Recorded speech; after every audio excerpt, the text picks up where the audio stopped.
رحمۃ اللہ وبرکاتہ۔ سوال بھیجنے والے ہیں محمد اکرام اللہ، تعلق ہے ان کا رحیم یار خان سے۔ کہتے ہیں کہ تلقین کیا ہے؟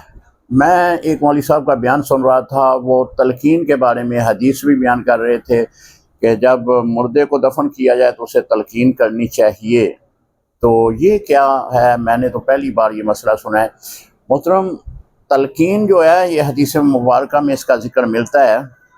اس کا طریقہ کار یہ ہوتا ہے کہ جب میت کو دفن کر دیا جاتا ہے تو 40 قدم جب اس کے تدفین کرنے والے چلے جاتے ہیں تو ایک صاحب، ایک عالم دین یا اس کے گھر والا جو ہے وہ اس کے قریب بیٹھا رہے اور اسے یوں کہے کہ ربی اللہ۔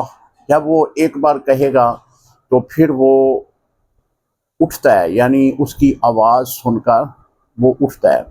دوبارہ کہے گا وہ بیٹھ جاتا ہے۔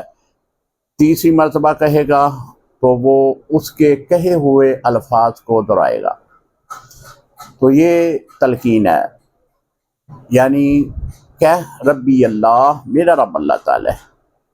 پھر ما دینوں کا، دینی الاسلام۔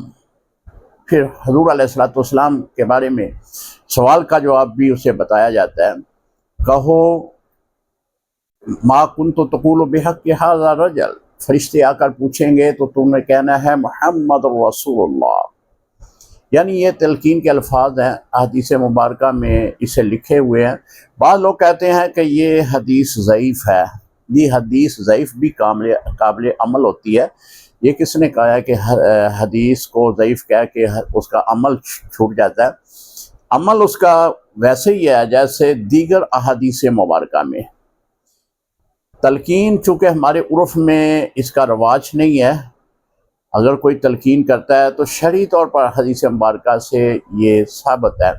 پھر جب اسے تلقین کر دی جاتی ہے تو کچھ دیر کے بعد فرشتے آتے ہیں۔ فرشتے آ کر دیکھتے ہیں اور کہتے ہیں اس کو کیا سوال کرنا، اس کے تو گھر والوں نے اس سوالوں کا جواب جو ہے وہ ابھی اس کو یاد کروا دیا ہے۔ تو اس طرح وہ واپس لوٹ جاتے ہیں۔ تو اللہ تعالیٰ ہر مسلمان پہ رحم فرمائے، کرم فرمائے۔